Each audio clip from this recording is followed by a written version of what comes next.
지금까지 아무리 이과 선호 현상이 있었다라고 하지만 그래도 여전히 조금이나마 문과 학생의 비중이 더 높았었습니다. 네. 근데 금년도 같은 경우에는 어쩌면은 이과가 더 많다, 숫자 자체가. 네. 그리고 처음 겪어보는 입시가 되는 거죠.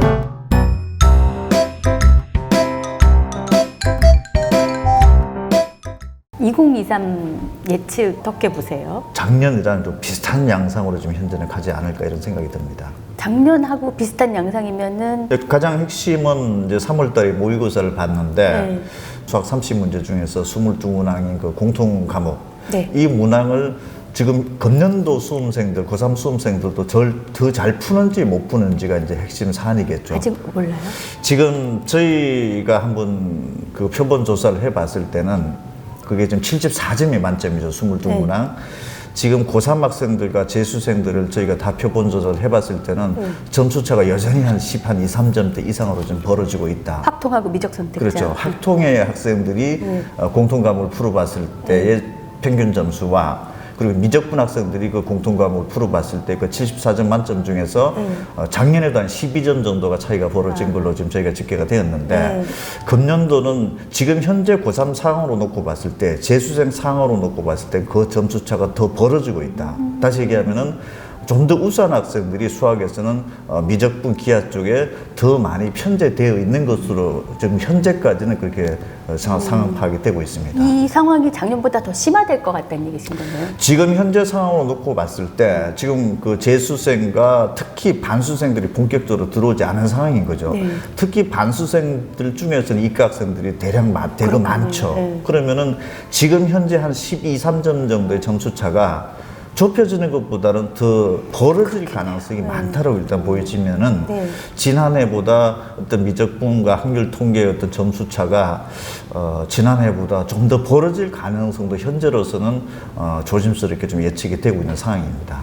그렇다면은 아무래도 이과 학생들이 수학에서 또 유리한 점수를 또 확보를 하기 때문에 이과 학생들의 정시에서 선택지가 조금 더 넓어질 가능성이 있다라는 거죠. 지원할 수 있는 과가 많아요. 그렇죠. 이과에서 문과로 넘어올 수도 있는 거고 또 뭐 같이 또 이과 그대로 지원할 수도 있는 거기 때문에 당장 이제 그 수시 지원 패턴에 있어서도 이과 학생들은 아무래도 조금은 폭이 좀 넓게 생각을 할 수도 있는 거죠. 아, 정시 기회가 많으니까 수시에서 그렇죠. 좀 더 과감하게. 그렇죠. 반대로 또 문과 학생들은 상위권 학생들부터 중위권 학생들까지 거의 전 구간대에 있어서 이거 만약에 수시에서 놓쳤을 경우에는 예측할 수 없는 여러 가지 어떤 그 리스크들이 또 발생할 가능성이 높아졌다라는 어떤 그 점점 더 알려지기 시작한다라고 하면은 수시 지원의 어떤 패턴이 보통 6분의 지원 기회를 글쎄 좀 가감하게 지원하기에는 조금 불안하지 않을까 이런 생각은 좀 듭니다.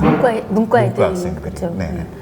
문과는 재수해도 수시로 가야 된다. 뭐 이런 얘기까지도 하더라고요. 뭐 상대적으로 또 문과 학생들은 또 넘어오는 경우에 어떤 그 상위권 학생들이 이과에서 넘어오는 경우도 이제 불안 요소도 있지만은 또 거의 한 절반 이상대 정도 학생들은 문과 학생들끼리 또 겨룬다라고 봐야 되는 거죠. 확률과 통계는 확률과 통계 나름의 어떤 그 점수 줄세우기 위해서 또 선발되는 방식이기 때문에 어떤 의미에서 문과 학생들 중에서 수학이 예상 점수보다 조금 더 높아진다라고 하면은 사실은 또 어떻게 보면은 기회가 조금 더 발생을 할 수도 있다. 이렇게도 볼 수 있기 때문에 가장 중요한 거는 이제 6월 달에 각 대학별로 이제 그 전년도 입시 결과가 공식적으로 발표가 되죠. 그래서 그 어디가를 통해서 발표되는 지난해 어떤 그 성적 점수 결과와 그 전에 통합수능이 이루어지기 그 전 단계에서 점수차가 얼마만큼 벌어졌는지가 판단할 수 있는 지표가 될 수 있습니다. 무슨 점수 차요? 각 대학 과별로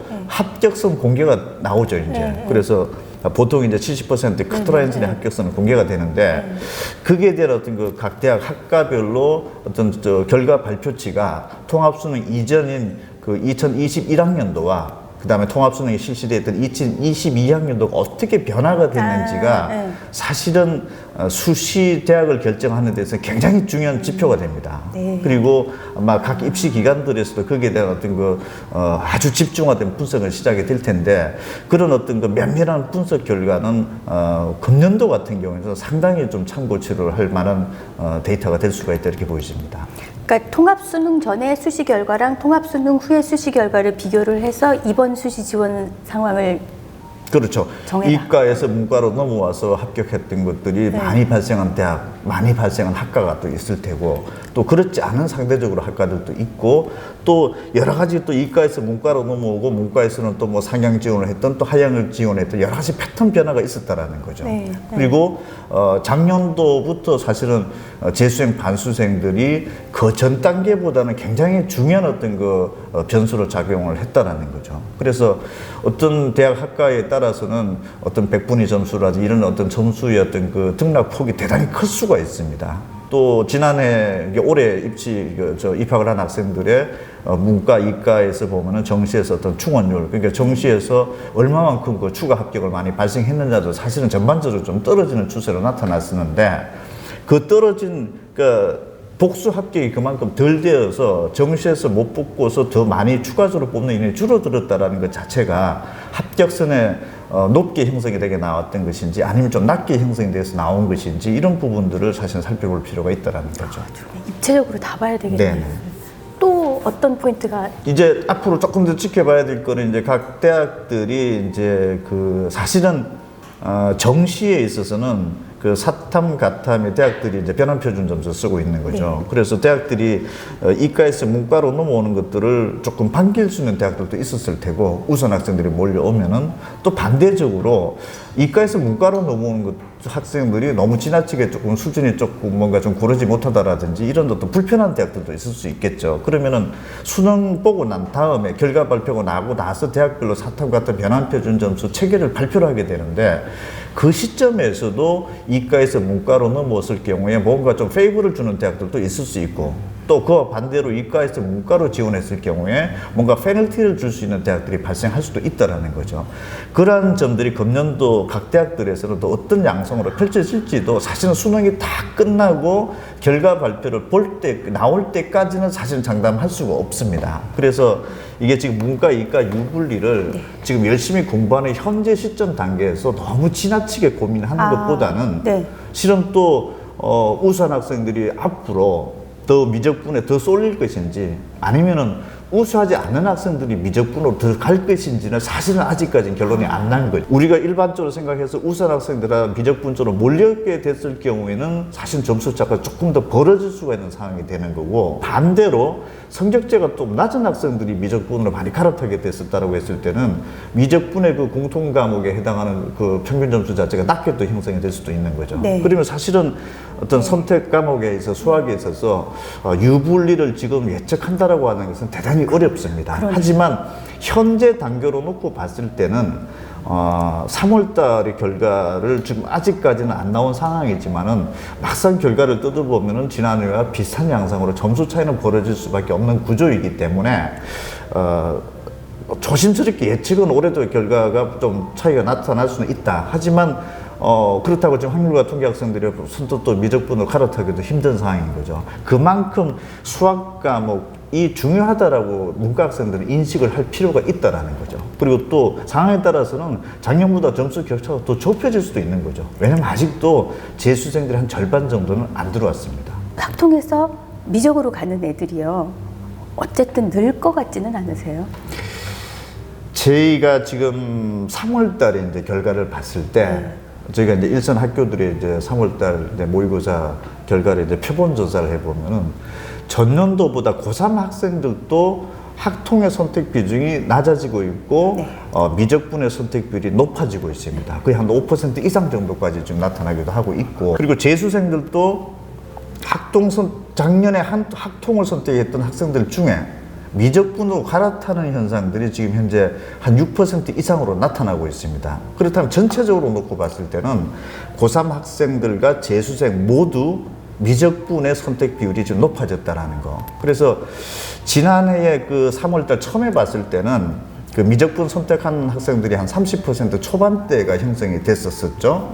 그런데 막상 이제 본 수능에 가서는 거의 한 40%까지 증가가 됐었습니다. 그래요? 그래서 여기는 이제 재수생들도 들어왔고, 일부 고3 학생들 중에서 미적분으로 갈아타는 학생들, 그 가정상에서 그런 학생들도 있었다는 얘기가 되는데, 금년도 같은 경우에는 3월 달에 결과 발표를 보면은 조금 확인이 되겠지만은 전년도보다는 미적분에 선택한 학생들, 미적분 기하 선택한 학생들의 비중 자체가 높아질 수가 있다. 그렇다면은 막판 단계인 본수능에서는 본격적으로 반수생들이 들어왔을 경우에는 금년도가 어쩌면은 이과 학생이 문과를 좀 더 넘어갈 가능성도 조심스럽게 여지게 됩니다. 지금까지 아무리 이과 선호 현상이 있었다라고 하지만 그래도 여전히 조금이나마 문과 학생의 비중이 더 높았었습니다. 네. 근데 금년도는 상황에 따라서는 뭐 사탐, 과탐 비율로 따져보든 아니면 학통, 미적분, 기하의 어떤 문이과 구분을 해봤을 경우에 이과가 어쩌면 좀 문과를 역전하는 그래요. 수에 있어서도 역전할 수 있는 가능성도 충분히 있는 해이기도 합니다. 그러면 금년도 같은 경우에는 어쩌면은 이과가 더 많다, 숫자 자체가. 네. 그리고 처음 겪어보는 입시가 되는 거죠. 그러면은 확통과 미적은 뭐 이렇게 키높이가 맞아지는 방향으로 키높이가 맞아지기 위해서는 가장 큰 변수는 앞으로 이제 반수생들과 이제 지금 현재 공부하고 있는 재수생들 중에서 얼마만큼 우수한 문과 학생들이 재수, 반수의 대열에 많이 들어오느냐. 그럼 그 재수생과 반수생들이 우수한 학생들이 학통을 또 많이 선택을 하게 되면은 학통의 평균 점수가 높아질 수도 있는 거죠. 네. 그래서 지금 변수는 얼마만큼 공부 잘하고 못하는 학생들이 미적분으로 갈아타느냐. 네. 또 반대로 얼마만큼 우수한 학생들이 또 학통으로 남느냐. 재수생들이 들어오느냐. 네. 여기에 따라서 참 복잡한 얘기지만 그러네요. 네. 본인의 어떤 그 실력과 무관한 변수들이 지금 네. 작동되는 또 해이기도 한 거죠. 그러니까 확통해서 미적으로 가는 애들이 어떤 애들이냐, 그 그렇죠. 변수가 하나 있고 네. 지금 반수생 애들이 확통으로 얼마큼 유입될지 그 변수가 또 하나 있는 거죠. 네. 수험생들 같은 경우에는 3월달, 4월달 계속 이제 모의고사가 진행이 되죠. 그 다음에 6월달 그렇죠. 그러니까 6월달 평가 모의고사, 9월달 평가 모의고사, 이제 본수는 고전 단계에서 9월달, 10월달이 있는데 어떻게 보면 이 점수가 각각 계속 다를 겁니다. 네. 그리고 6월달, 9월달로 됐을 때는 본격적으로 선택 과목 간의 비율 변화가 확연히 나타날 수가 있습니다. 작년에도 한 30% 중반대가 나오다가 30% 중후반대까지 이제 6월달부터 본격적으로 뒤바뀌어지기 시작했죠.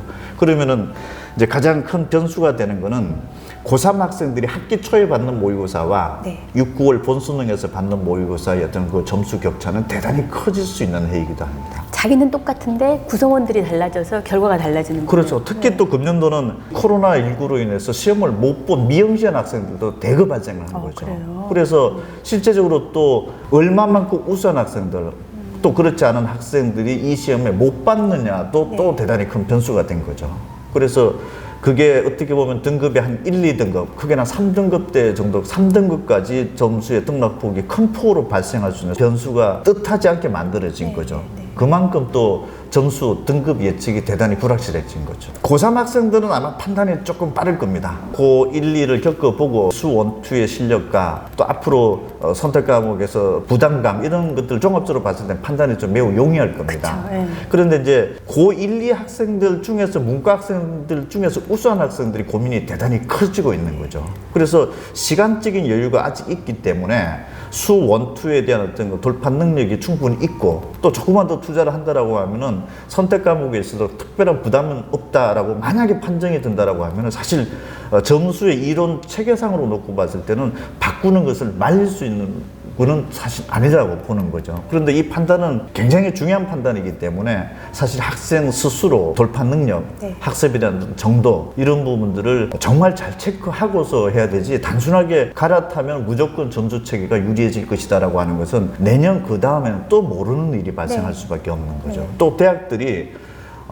이제 현재 고등학교 2학년 학생들이 이제 발표되는 대학들의 또 새로운 또 전형 그 형 고이들에게 적용된 방법들로 놓고 봤을 때는 또 이과에서 문과로 또 교차 지원하는 것들을 조금 유리하게 했는지 불리하게 해주는 것인지 그리고 또 아까도 말씀드렸지만은 수능 보고 결과 발표가 나오고 난 다음에 이과에서 문과에서 유불리 현상은 대학들이 조정을 할 수가 있습니다. 그래서 가탐을 한 학생이 문과로 넘어왔을 경우에 가탐, 사탐에 있어서 가탐 선택한 학생에게 감점을 줄 수 있는 점수 체계가 만들어질 수 있는 거고 대학들이 이렇게 보정 작업이 되는 거죠. 변환 표준 점수 네. 형태로서 바뀌는 과정에 있어서. 그럼 사실은 유불리를 고1, 2 학생들이 점치기에서는 대단히 어렵습니다. 그렇게 속단해서도 안 되는 거고 다만 현 시스템으로 놓고 현 체제로 놓고 봤을 때 아주 우수한 학생들이 만약에 같은 동일한 점수를 원점수에 맞는다라고 하면은 미적분 기하 학생들이 점수가 좀 고득점으로 나타나는 현상은 사실 부인할 수는 없습니다. 같은 점수랑 그렇죠. 원점수가 같다면. 그래서 이게 돌파가 가능하다라고 하면 그게 좀 바뀌어지는 거로 뭐라 할 수가 없는데